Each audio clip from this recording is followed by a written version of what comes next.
Big up, it's your boy, Mark and MUFC fan. Here's Listen willkommen for alle Manchester United Deutsche fans. Big up to all of you coming in, guys. Hope you have a wonderful day. Here with the update. Let's start with the minority news that I didn't think was important to put on the thumbnail.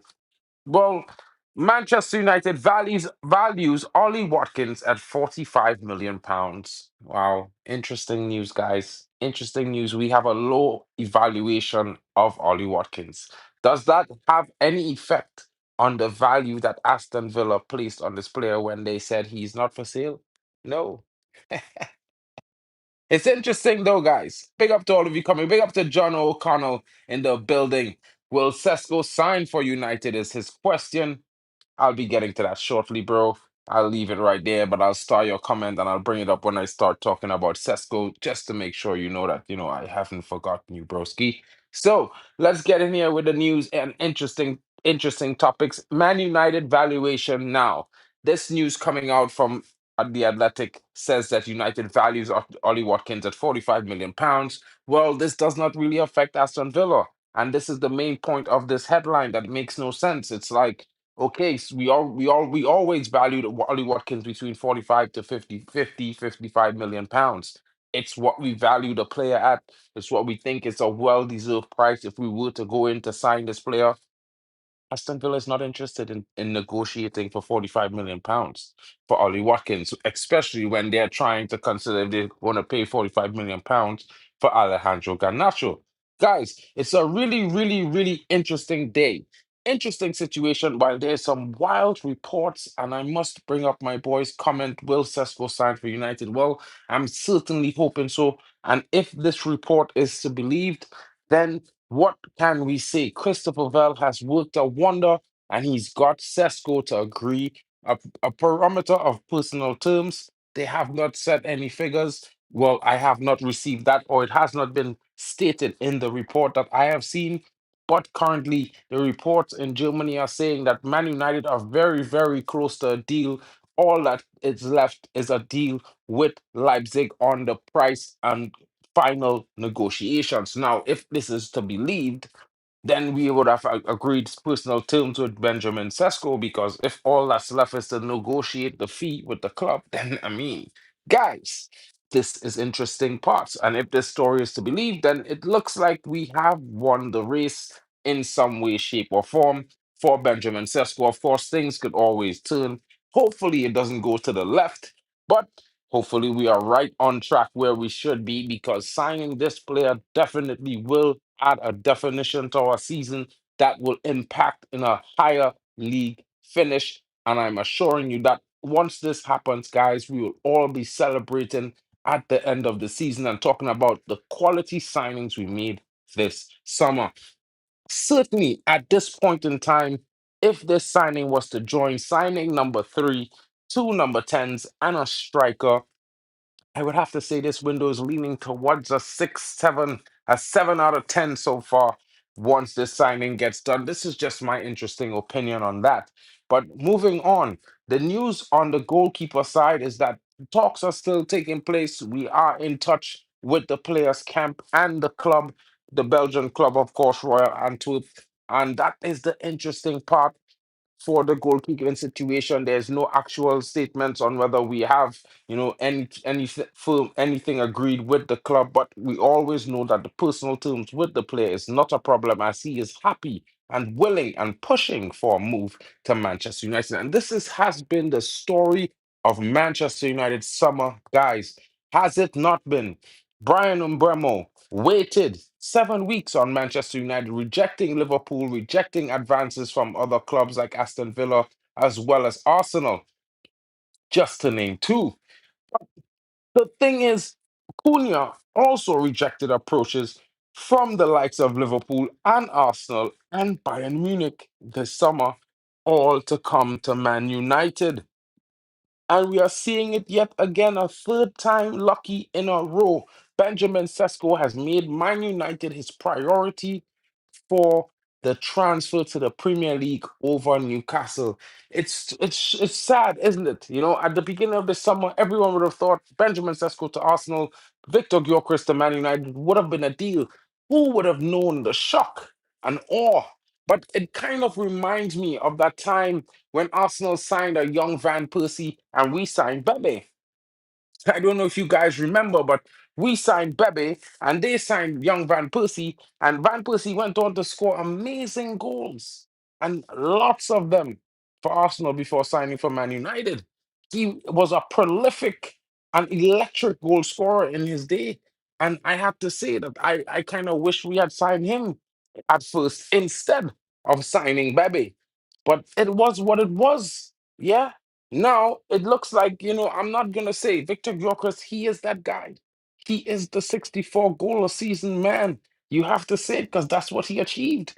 And if not for him being not in the top five European leagues playing in Portugal, then he would have won the trophy for most goals scored in Europe, which was won by a player who actually scored 20 something goals less. It's interesting, guys. Interesting takes. Yeah, I'm not going to throw shade on Victor Gyökeres because he signed for Arsenal. It is what it is. It happens. These things happen in the transfer window. And of course, sometimes it's a shock when it happens to your club. But usually, guys, we're the club that's always taking players from other clubs like Lissandro Martinez rejecting Arsenal to come to Man United. Of course, there were a host of other players that done similar things to come to Man United. And we've seen Lenny Yoro reject Real Madrid. So, guys, I won't say United has lost their pull. What I would say is United are coasting on their former glory. But it's something to be said that all these talented players will all dream of them being the star, the spark that reignites the majesty of Manchester United. And Sesko is no different. Yeah. What do you think Cunha dreamt of Man United because he saw greatness and he thinks that maybe I could be one of the sparks that bring this club back to its former glory in the 21st century. And to be honest, guys, it would be interesting to see. Who could tell what kind of chemical reaction we will see this season with the likes of Mbumo, Cunha, and Sesko ahead of Bruno Fernandes? It's been a long time since we've added some serious quality with experience, whether they're youthful or not, but they have the experience of competing at that level and being of the best ilk. And that is the most interesting value for money deals that we have done in a long time, guys. And Amorim needs to be backed. I can't say it more. I said we should back Ten Hag, and we sacked him before we started to really change. But now we have to focus. We have to back Amarim and we have to wait and we have to watch as we actually change. And we're going it the hard way now, guys. And this club and Ineos and the structure, they need to be giving Amarim every single possible option he can have to take this team from 15th to top 10 and somewhere in the top six.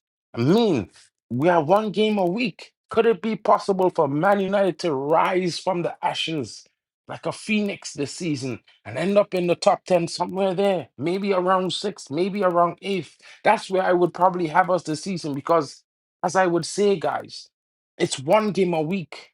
Yeah, we're not going to be, we're going to be more rested. The players are going to be fighting because it's going to be a World Cup year. Everyone wants to play at the World Cup and get selected. So it's going to be a big, big season this season. I would say last season would pale in comparison to the competition we're going to see this season because it's going to be not just from Man United players, but from players all over the league.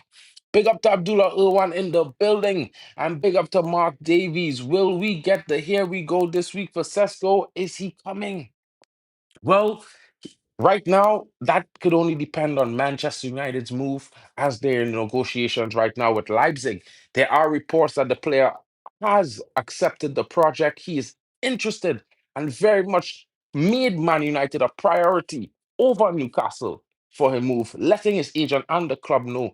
There's also reports that Christopher Favell has worked a magic in Germany right now, and all Man United is left for Man United is to iron out the details on the payment and the fees for the club with Leipzig. So that would mean that, this is why my thumbnail says personal terms agreed question mark, because it seems to me that we have had personal terms agreed. There has been no confirmed figures on what personal terms are, but what I can say to you guys is it's looking very, very positive. And like I told you last week, we are going to hear something on Monday, and we did. Man United entered with a bid, and now it's Tuesday. Negotiations are still ongoing. Let's see if Leipzig accept. And that's what I can say. Of course, he should sign, in my honest opinion. Big up to Abdullah Irwan and big up to Irfan in the building as well. Danny B, my brother from another mother. Long time no see, King. I hope you are well. I hope all is good with you, broski. It's going to be an interesting next 24 hours, guys. And I'm hoping that we get that here we go. And that we get some more confirmed news and actual official reports that confirm that all is left is to negotiate the fee with Leipzig. Because what I can tell you guys, yeah, Newcastle are Newcastle have said to be interested in putting a bid. They have been tailoring this bid. I can't say that the bid has gone in. I have not really done much scanning on Newcastle today, to be honest, guys. It's the one thing I haven't done before the stream. I was just so focused on what is United doing, if United has made progress with Sesko, and when can we expect him in the doors? And that's the one interesting thing. But what I can tell you is, Mark Davies, is that because Sesko has openly made Man United his priority, we won't worry about Newcastle's bid unless, unless unless Man United flops the situation, because we're in driver's seat pole position, as they would say in F1. Because right now the player has demanded the Man United move, and it's Man United. The ball is in Man United's court. Are they going to push through negotiations, or is it going to be like what Campos is saying? Nothing happens on tour as usual. All talk. Yeah. Compos, broski, what's good with you, bro? I hope you're well. Hope you had a good day. It's an interesting statement you made there, and it was quite similar last summer, when we were on tour and then Xerxes came in. But it is what it is. I hope that it changed, because right now in a season where we're changing, we've bought Premier League proven players, one and two, and now the third signing is looking to possibly be coming from Europe. Let's see if they actually make a change and sign a player while they are on tour. But however, Campos, interestingly, if we are to possibly believe that article and that report, that definitely personal terms is not a problem. We only have to negotiate with Leipzig the fee, and that will be down to the signing. Then I would say if we aren't signing him this week, he's actually waiting for us, just like Mbomo. But what is more interesting, tomorrow is Wednesday, guys. And as it is Wednesday, there are reports that Jadon Sancho's bid from Juventus will come in. Will come in. And I think if that bid comes in tomorrow, everything moves with Sesko. Because I think that bid gives Man United the confidence they need to finish this deal. Because then they would just have to accept the deal for Jadon Sancho. It's coming in for £27 million, is what they're asking. And that's going to be that for Jadon Sancho. And he's going to be joining Juventus. So let's keep our fingers crossed that Sancho goes to Juventus. The bid comes in from Juve tomorrow, because I think that would accelerate the deal for Benjamin Sesko, much to the delight of each and every one of us, including myself. You know what I mean? John O'Connell, of course, he will get us Champions League, bro. You know what I mean? It's not going to be a straight up 70. I think it's going to be like 65 million plus five, 65 million guaranteed in pounds, to be honest, and guaranteed in pounds. I think that's what it's going to be. I made a holler yesterday. It was really 65 plus 10. Guaranteed 65 million, 5 million in achievable add ons, and a plus 5 million in general unachievable add ons. That's actually what I think. Is there any truth that we made a bid, that we made a bid? What? for Humeland. You're talking about the midfielder at Sporting, Morten Humeland, right? That's what you're talking about, Danny B, the defensive midfielder, Humeland. I don't know about that one, bro, because Humeland is actually 80 million pound deal. That's the weird part of that situation. Big up to Rich in the building from Red Devil United, broski. Hope you're well. You know what I mean? It's a weird one that report coming in from the BBC that we've made a bid for Morten Humeland. Morten Humeland is a very interesting player, and of course, I believe that Amorim likes that particular type of defensive midfielder. You know that kind of high work rate, good with the ball at his feet, can make a pass, strong in the combative nature, even when carrying the ball, and he can play passes forward, does get forward well, sees the danger early. He's a very interesting player, to be honest. But at 80 million pounds, yeah, bro, I think that's overpriced. I like him, but I think 80 million pounds is overpriced for that guy. You know what I mean? Yeah. And yeah, I mean, Trincao would have been amazing, but we signed Cunha. So I don't think we'll be signing another 10 in Trincao. You know what I mean? Big up to Madhouse. You know, Rios would have been interesting because Rios fits the mold of a Morton Humeland. Yeah, and I thought that might have been interesting, but Man United never went in for him this season, this summer. We went in last summer with 45 million pounds and they rejected us, if you guys remember. That's weird. You know what I mean? They won 50 million euros for who? For Morten Humeland? Might be something United will be looking at then, if that's the case. Because last I heard is that their interest, they would be asking for somewhere in the region of 80 million pounds for that player. They had a 90 million pound or some kind of release clause in his contract. So it's a weird one. But if I'm wrong about that and you're right, they won 50 million euros, pounds in. It's crazy. 50 mil most we pay for Humeland. It has a M. Is Morton Hume, Humlund, bro. So it's not Humeland, it's Humeland is the guy name. You know what I mean? Yeah, Juve trying to get him. Interesting, interesting. Well, who knows? It might be very true that United have made a bid because, like I have been telling everybody, and I won't back out on that. That is the type of defensive midfielder Amarim prefers. This is why when everyone said we bought Ugarte for Amarim, I was like not so sure about that. You know what I mean? He definitely likes Ugarte, don't get me wrong, but he kind of showed preference to Morten Humeland when he arrived. It's just a different thing. You know what I mean? Out in the sun, barely see what I'm typing, pal. Big up to Danny B in the building on vacation, Urlaub. I'm be going on one soon, to be fair, but I will still be streaming. Big up. Yeah, you know what it goes. You know how it goes, Danny B. Big up to MUFC Rocks in the building.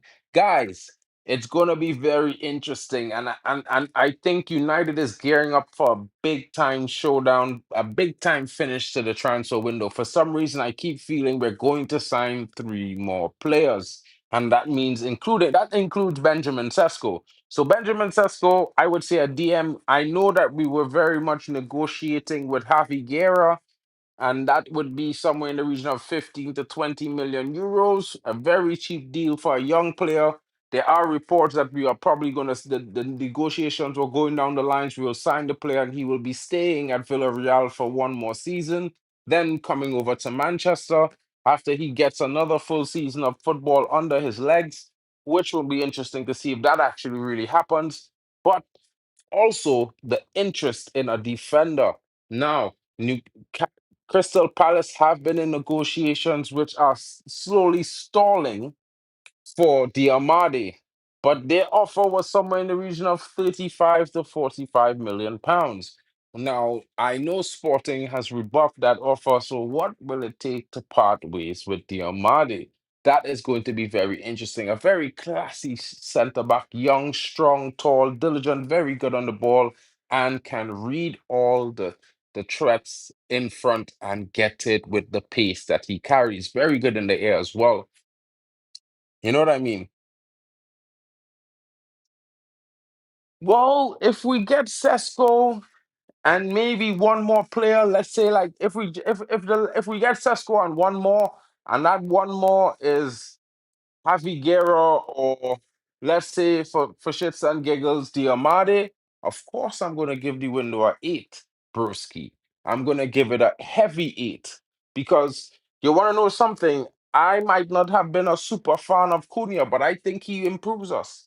I definitely know Bruno will improve us with at least 10 to 15 goals. This is the guy's average every season in the Prem, at least 15 goal contributions, whether it be goals and assists or goals and one or two assists. But it's usually be 15 goals every season. That's his minimum.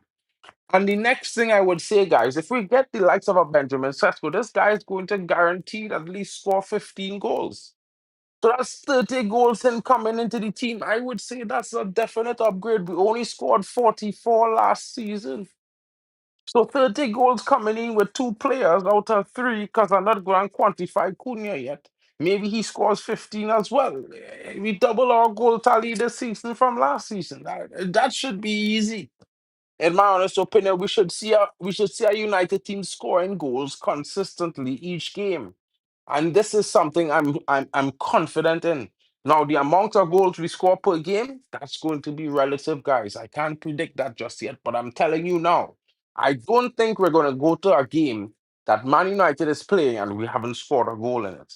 You understand, guys? I think this team have enough creators in it at this point with Mbumo, Cunha, and Bruno behind the attacker that we should be buying, which is Sesko, that we will be scoring. Ineos told us this was all planned out.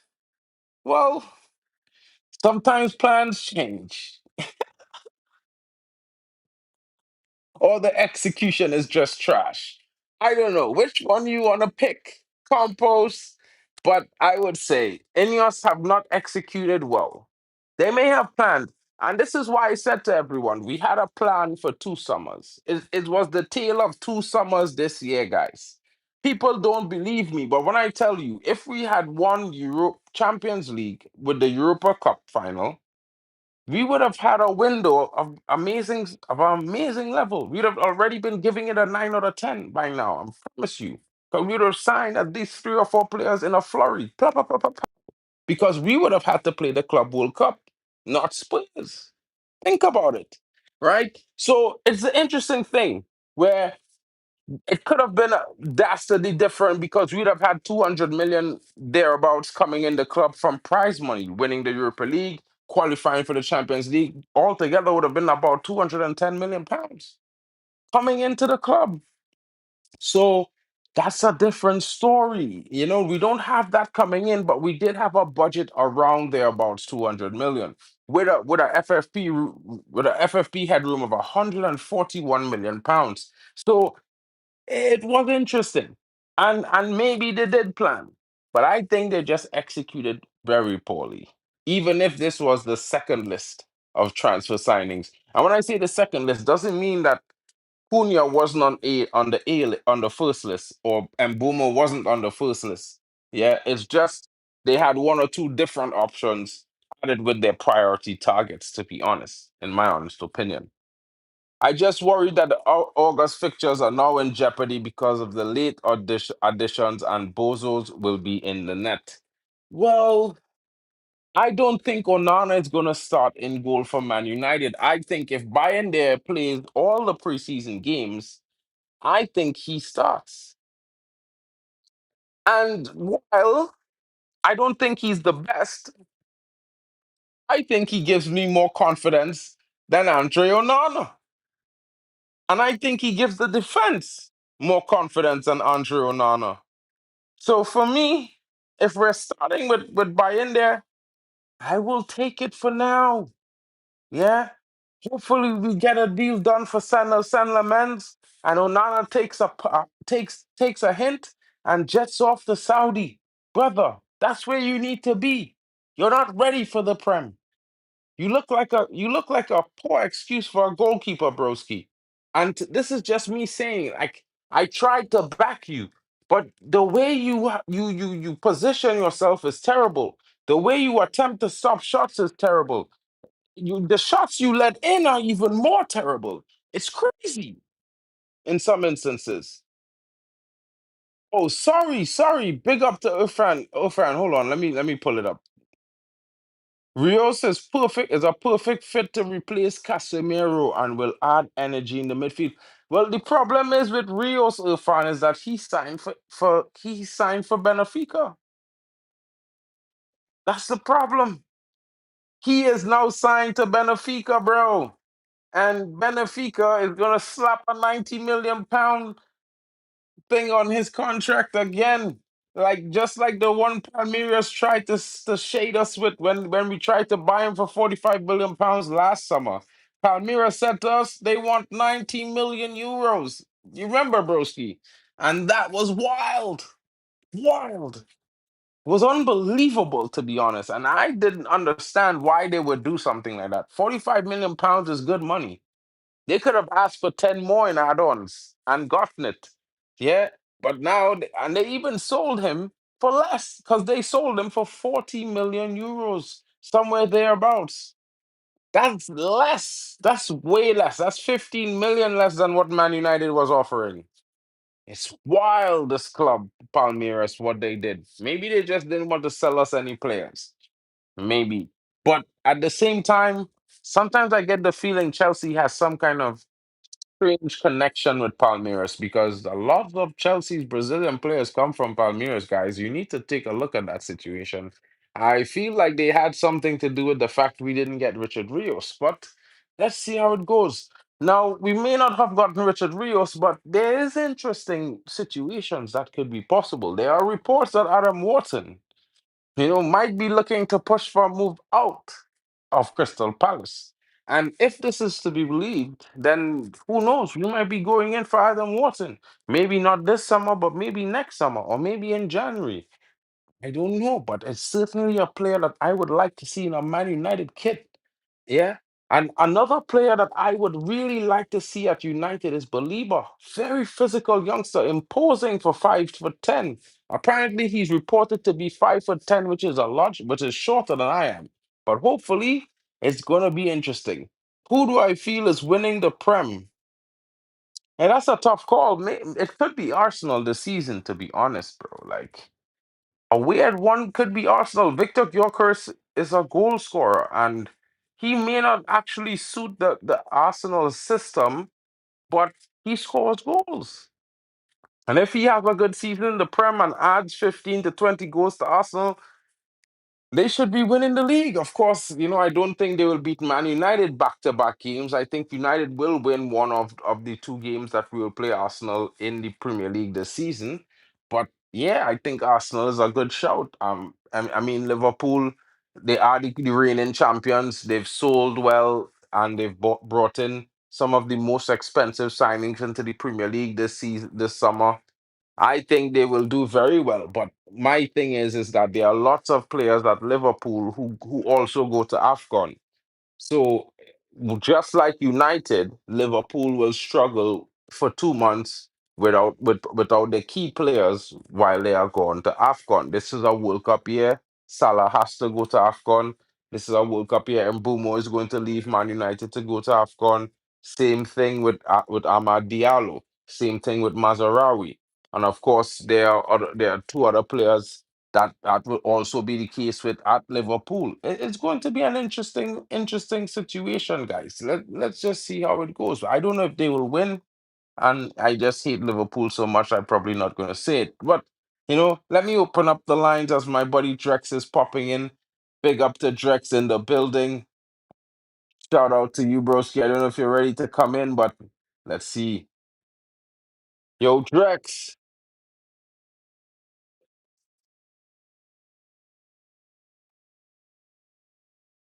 Drex, I don't know if you're on mute. So the mic on mute. But Oh yeah. Sorry. What are you saying? Can you hear me? yeah, bro, we could hear you loud and clear, broski. Madhouse says Liverpool will win it again. Campos says Funny enough, Arsenal I don't and think Chelsea Liverpool will. fighting for a distant third. What you saying, bro? I don't think Liverpool will. Funny enough, I don't think Liverpool will win this time. I don't think so. I have my bet will be on Man City because they would have Rodri back, and that with the additions they've made, Mamouche look like he's gelling with that team. So I feel like Turkey. my money will be on Man City, bro. Man City's a good shout. I won't lie. They bought Turkey. I would have loved to have Turkey at Man United, to be honest. I think that was one of the signings this summer that we might regret next coming up in during next season. You know what I mean? Yeah, I mean, we should have only buy AFCON for Burkina Faso. Boy, Matos, you crack me up, yes, bro. I mean, I think I agree with that. Chelsea needs a top GK and a top centre back, and Reece James is not dependable. So I didn't call Chelsea because yeah, they did well to finish fourth, but that hopefully Reece James maintains fitness because when he's not fit, reports are Cucurella could be heading off to Al Nassr. I think that would be a big blow for Chelsea, to be honest. Yeah. Chelsea goalkeeper, center back. I think yeah, for the goalkeeper, I think they're okay. Maybe center back. Uh, yeah, I think for they need a center back, but because for me, the likes of Tosin and Chalaba, bro, they're not they're not the best, bro. They're not the best. No, certainly They're not. not the I think best. So I I think read a Gyökeres comment will. and someone saying that he's been calling for yes, I think it's praise. He said I said long time if Arsenal gets Gyökeres, they would win the Prem. I know that it looks like they've been missing that striker, right? For the past 2 seasons. And we've all said it. Like, yo, Arsenal get a striker, they might just make it. But if I don't know, I read reports saying Saliba, Real Madrid are in the move for Saliba. Yeah, So you know Saliba gonna say yes. if they lose that guy, that would be a big problem. But Arsenal, Arteta will mess things up. Is Arteta? Arteta will mess things up. Arteta will find a way to mess things up. I Of wouldn't be course, surprised if he plays Shatata his, will be. his prodigal, if he plays his son over Gyökeres. Arteta is in love with Aves, so I don't know how he's gonna make that work. I mean, let's see, bro, because it will be an interesting season. I think every single team is going to be performing at higher levels next season than we saw last season. And it's not a sure shade at Liverpool or anything like that, but this always happens in a World Cup year. In a World Cup year, all teams have big performances. Yo, obrigado, broski. What's good? Long time no see, Ricardo Pereira in the building. Back again, bro. Big up to you for coming in. Campos says Arteta's styles currently doesn't suit a striker like that, really. So much time wasting and set pieces, stuff like that. Yeah, man, we chilling, bro. Back at it again. You could find me here at this time every day, broski. I will be here. Of course, you're 30 minutes into the stream, so I started 30 minutes previously. But yeah, come through, bro. We're back at it. You know what I mean? And back with news of Sesko. And I just wanted to refresh for anybody who now coming in or who listening and not in the chat that just joined. But there are reports in Germany right now that Man United only has Leipzig to hash out the agreement with in terms of the cost and etc. Yeah, there's no reports that Leipzig has rejected the bid, but United and Leipzig are still currently in negotiations through Christopher Vavell. And if that is to believe, then it means that we have personal terms secured with the player. Of course, there were no confirmed reports on what those personal terms are. So I'm not going to assume or create anything in my head for you guys. But what I will say to you, it is positive news because Man United also put out today that they value Ollie Watkins at 45 million pounds, which already puts us at odds and ends with Aston Villa, who see him as not for sale, which means they are expecting a huge bid for this player and 45 million pounds. doesn't seem anywhere near close to the bid that they would be expecting to change their minds. So big up to everyone in here, like Alex Adu is saying. Big up to Ricardo Pereira as well. And Drex, I don't know what your thoughts are, but for me, if we sign Sesko, I think it puts us in a shout, not just for top 10, but a top 8 finish could be on the cards. If we sign Sesko and is it Shesko or Sheshko, if we sign him with what we have already, I think yeah, because before I said going into the season without the striker, I see us finishing between 9 and 12, right? But if we get the Sheshko, maybe that would just push us up to like uh maybe seven, six position, 6, 7 position, because I still feel like teams like Liverpool, Arsenal, no, Man City, Liverpool, Arsenal, um, Chelsea. Yeah, those guys are actually ahead. Chelsea, not so much, but they're ahead of us in terms of where they are at the moment. But if you look at it on paper and with we've seen, they're not so much ahead. Chelsea doesn't still have that out and out striker. I know they signed the João Pedro guy, and they have Liam Delap, who I like, but it's we just have to wait to see what those guys can offer, right? But I still feel like there's one team ahead of United at the moment. I don't know if it's Newcastle, I don't know if it's Spurs or Aston Villa, but I just see us be if we get Sesko, let me just cut it short. If we get Sesko, 6 to 8 should be we should be in Europe guaranteed if we get Sesko. Exactly. I mean, to be honest, Campos kind of right with a statement. Who has massively improved outside of the top 4? Yeah, because that's what I'm Newcastle thinking haven't right now. really When I was doing signed that, I'm anyone. thinking, Newcastle yeah, didn't really get anyone. Aston Villa didn't really Tottenham do not no so much. business. Tottenham only business was the new coach, really, and Hmm. the approach for Wissa. They tried to get him Bomo, but you know where he was going. They're interested in Garnacho, but they haven't made a bid yet. But I mean, to say that, Chelsea, I would say, and Liverpool are the ones who win in this transfer window so far. Of course, Hmm. Arsenal had good two signings. I mean, they had this Max Dorman kid that looking generational. To be honest, I have to say, Yeah, hate, yeah, hate, hate.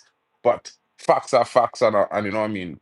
Talent is talent, so we on it. But at the same time, what I would say is that for some reason, no matter how good Arsenal is, they struggle against Man United. Same to say for likes of Chelsea and other clubs. They are not, it's only clubs like Man City and Liverpool and me and that really, really kind of put a little bit of distance between us when we play against them, to be honest. Yeah, usually we are toe to toe with the other top clubs. You know what I mean? And usually we be losing games that we shouldn't be losing in other yeah. circumstances. So That really and that truly, I, that was what like I was gonna touch on that. Like last season, there's some games we actually lost when, like I take example, you see that Wolves game where they had the free kick and it was 1-0. We had chances to actually score more than 2 goals in that game. You understand? So those are the kind of games I'm looking at. Like, yo, if we get a finisher, right? Those mhm. games that we ended up losing might not be. We might at least worst case scenario a draw. You But not understand? only not only that, Drex, you see, another thing is when they add more creativity and creative threats than just Bruno Hmm. Fernandez. Yeah. Because I mean, Ahmad, not taking any shade away from him, he did very well last season, and we expect more from that this season and even more. But to say that we want to put that pressure of him being a creative threat, let that organically happen because he's on the road to that.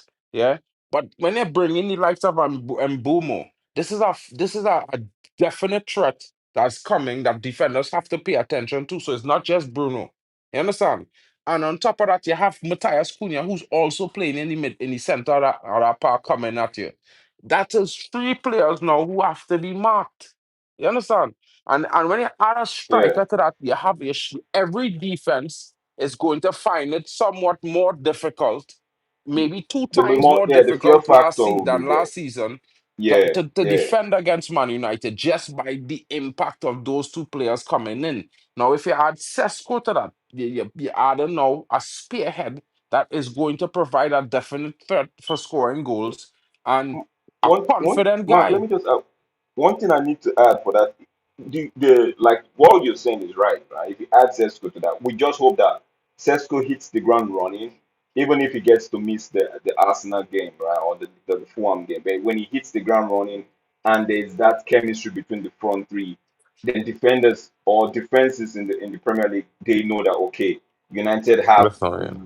a very little offense that if you sleep up, you know, there's going to be a Sesko problem. complete. I just wanted to put this out there. I don't know if you want anybody know, but Sesko completed his individual program in preparation for the next season already at Leipzig. Yeah. So So it's according more to like ready to Leipzig, go in terms of according to fitness. Leipzig, he's almost ready to go in terms of he's currently match fit. Hmm. So I don't know. I No, just say my take is if we get him and he hits the ground running, that's fear first. We put the fear in the heart of most of the defenders, especially you see last season, right? Those the Bournemouth, the Crystal Palace, the the Fulhams, right? Who were really struggling. Chelsea was not so much because it was it not the second leg was a 1-0 kind of game. So we basically have our own with Chelsea, right? So Liverpool we drew the first leg, I believe, yeah. So it's or we drew one of the games. I think we lost 3 in the first leg, but we drew mm, one of the games. So it's those smaller clubs that we were those ones that we were playing the low block that we're having finding difficult to actually break down. So if like you said, we've got Cunha, we've got Mbeumo, there's still Bruno in the team. My main problem right now, right, not so much the defense. I just want legs in that midfield. Legs you in know, that I midfield. think I think we need to the midfield is something that's gonna have give it some time because I mean, like I watched the preseason game twice. Yeah, that last game against West Ham and our midfield. Until they make all the changes, have Faza the second half, pick up the current summer in the building, you know, it was pretty strong. It was doing a very interesting job against a West Ham team that is usually dogged in their midfield. Of course, the lack could the bite of Mohamed Kudus somewhat, but at the same time, I would say that, I kind of agree with Ricardo here saying I would like something to come into defense. Maybe I like a Diamade, someone young, strong, fast, that will take over our centre back role at some point, and we won't have to worry about, guys who don't have the pace to recover. It will be interesting though to see if anything happens in that because there are reports that Man United is definitely going to make two other signings after the striker, which is a DM and a centre back. Now, who is the centre back? I could only hope is Diamade because I initially wanted Adrian Trufe, and this is who Bournemouth replaced Kirkes with. And I don't want to hear anybody telling me that this kid at Bournemouth, we have to get him. Because when I was telling people it was 15 million euros from Rennes last summer and then January and this summer, nobody was listening but Bournemouth fans. Because Bournemouth bought this guy. And I'm telling you, this guy is no different from Kirkes. In fact, he might not be as physically attuned as Kirkes was, but he's a little bit quicker and a little bit better creatively and better on the ball. So it might be interesting to see what he looks like. Big up the Karen Summer in the building. Guys, Drex, any thoughts on any or any players that you think the club should be making an attempt to sign to fill the gap in midfield or in defense? What are your thoughts, bro? The one I actually wanted, or I liked his profile. You mentioned him already, Richard Rios, right? And Mhm. it's weird that last season when we were linked to him, they were quoting some outrageous fee, and right now this and he's gone to Benfica for I think for way less than what they were quoting, and I'm beginning to think, was it real, or was just something to put us off, or was just the United type? Because I was expecting a lot of clubs to actually run towards that guy's direction, but it feels like it was only Milan and Benfica who were really serious about it. I know Tottenham, Forest, when was it Forest? Yeah, they were interested or something. They were being linked to him, but for me, that guy would have just been the perfect fit, right? But again, because I'm looking at it from the point perspective of we're going to lose Casemiro. Obviously, Casemiro is going to leave by the end of the season. We might lose Bruno, right? So even if we don't lose Bruno, we lose Casemiro. So we need to replace. We need to replace Casemiro. What are Yeah, people well, big? it What? But it so for me, have. it's more like being proactive. So I know we're not in a lot of competition this season, but I feel like we should have at least gone for him. The fee wasn't that bad. Would have at least gone for him. So I don't know much about this Guerrero guy. My player to that would have been the best for me would have been that I Luis Enrique. mean, Baleba I mean, Baleba is I good, think, but for the price, oh bro, I don't I bro, wouldn't this touch is it the even. problem. And like I keep hearing guys talking about how shit Man United scouts is. But the reality is, it's not how shit our scouts is, it's how shit the board is. Yeah. Because their decision making is what leads us into the shit. Because to be honest, guys, and I'll go and tell you all this, and I know you pretty much hear lots of people talk about it, but most people just love to blame it on the scouts. But Saliba was offered to United for less than 800K. I just want to put that out there. Yeah. And that's just one. It have so much signings as be offered to Manchester United before any other Premier League club in the general sense. Yeah. And Man United, the higher up, they don't listen to the scouts. Mark, you know what I think? I feel like when they offer those players to United and United don't pay attention to it, that those same United scouts, right? I feel like they are the ones that will be like, you know what, you don't want it? Okay, they offer it to maybe call ring up their body with You see, in other clubs. I'm like, yo, let me explain. You see, United was one of the first clubs in the world to set up a major scouting network around the world, which means these scouts employ other scouts as well. So some of the scouts working for our scouts is work for other clubs because they don't hmm work for our club. You understand? They work for the scout who works for our club. So it's one of those things. These things happen. Whenever pool of players, the best is get offered to United and the rest is get offered elsewhere. And of course, Real Madrid have their own pool. All the generational clubs have a pool of scouting that most other clubs is picked from. Because we have established this from the beginning. We are the best at it. We are the ones who really bring scouting to Europe because before Man United, not much clubs used to go all over the world to shop for players. Man United make Asia a thing. Shopping in Asia a thing for players or Asian players coming to the Premier League. Man United was one of the first clubs to bring Asian players to the Premier League, as well as other players from other regions of the world, South America and these places. Most of the other clubs would bring in other European players, not so much other from around the world. Now, Caribbean players kind of close to England, so it's a kind of easy situation compared to other regions. But at the same time, guys, we have to always remember that scouts could only do so much because when they suggest a player to the club had to accept the player. So we can sit here and say the scouts are shit.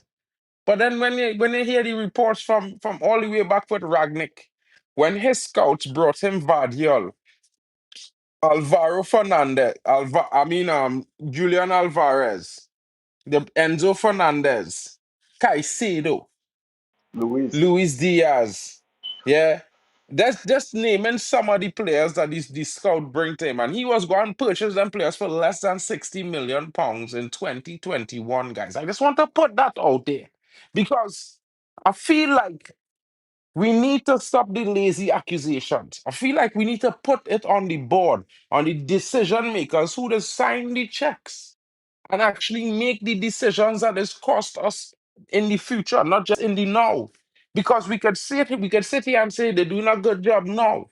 But what's happening in the background with other talents that being offered to United? Because we've always been offered players. We was offered Turkey for a cut price of 15 million euros. And he went to Man City for 30 million. So I just putting it out there, guys. Yeah. We need to look at this from a holistic angle. Yeah, don't just think about it in the simple sense. Other clubs have scouts and their scouts better. Or their scouts work for our scouts, guys. Think about Iraol, the top sports agents. Yeah, like the guy like Raiola who manage Paul Pogba and those other big players. God rest his soul. A lot of top scouts worked for this guy in today's world, working for his company still. Understand what I'm saying? Big up, bro. You know what happens when when you're down in Greenwich? Anyway, but like I saying, guys, so we always have to keep this interesting. Yes, football has modernized, and but businesses, both that Fortune 500 companies were once a Fortune 1 company started by a few people working on a ground floor. And over the 50 years they've been in business, a lot of them either grew up to Fortune 500s or didn't make it at all or sold themselves off. And this is the same thing with scouting networks, with football clubs. All these things happen, guys. It's accrued in most largest sense of the word. And a lot of things that have to do with this includes heritage, guys. This is why football heritage is a serious thing. Because young players will always dream of the biggest clubs in world football. Clubs like Manchester United will always be the dream of a young player anywhere in the world that's watching right now, possibly watching, possibly not even watching yet, possibly not even born. It's the same thing with Real Madrid. It's just like to have fans and who will from China who will support Brazil for World Cup. Like me, I support Italy. So weird one. I know, and I'm from Trinidad. So it's interesting, guys. This is just how sports work. Yeah. So you know what? It's been an interesting one. Yo, we will talk about that later, broski. Guys, it's been an interesting one. I'm sorry that I have to leave. Big up to Hilton Mason, all the way out in the Caribbean. Big up my brother coming in from Dominica. You know how it is, bro. You know how it is. We're here and we'll be back again tomorrow. Much respect and love to my brother Drex for coming in and taking the time. Man says My that our scouts suggest. No, they didn't suggest Onana. They never suggested Onana. I could tell it they never suggested Onana, bro. Come on, bro. Come on. Come on, bro. You know what I mean? So it's they didn't suggest Onana, bro. Trust me. Amorim isn't being back. Keeper, midfielder, two strikers, P45 coming. Oh my god. Yo, hopefully Marky Harris, they bring in Sesko because if Sesko comes, I will tell you, we will be smiling next season. As a kid, I supported West Germany. Madhouse, broski. My mom's will be good friends with you, bro. She loves German football. She's a German football fan. She have all the football kits for the German national team, bro. So, you know what I mean? It's one of those things. It's weird, It's weird. But what I can tell you, I was a huge fan of Lothar Matthäus growing up as well. So, it's interesting. That's all I can say. Guys, have a wonderful evening. Of course, if there's any news that breaks, if Man United suddenly gets this deal done, I will be back live. But until then, guys, enjoy your evening. Keep it safe. Don't forget to smile. And we'll see you all tomorrow back at this time, 7 p.m. or 7:15, 19:15 UK. Every day, your boy is here. Yeah. No hidden, no hidden. The reports are, I'll just give this last roundup, guys, again before I go. Yeah. Reports are Man United value Ollie Watkins at £45 million. This is what they are willing to spend if Newcastle were to be interested in negotiating for the player. However, Newcastle is not interested in negotiating for the player, as they have said that he's not for sale. And of course, if that is any sort of jargon to go on, it means that they want a bigger bid, somewhere in the region of 60 to 70 million pounds, like I've been saying. And that's the interesting one. If you haven't heard, there reports coming out of Germany is that Man United only have a deal to hash out with Leipzig, which means personal terms is not a problem and has already been handled by Christopher Vavell, who's working wonders in Germany as we speak. So, what I can say, guys, is that maybe when that bid from Juventus comes in tomorrow for Jadon Sancho, we see an accelerated response in the deal for Benjamin Sesko. And that's the best I can give you for my roundup. Big up to Marky Harris. Bro, if you gave him a Lambo, he would crash that shit. Yeah, he's got soft hands. You can't give him a small steering wheel, my guy. Big up to Son. United is never in the mud, bro. The sun will shine. Shesko is coming. Big up.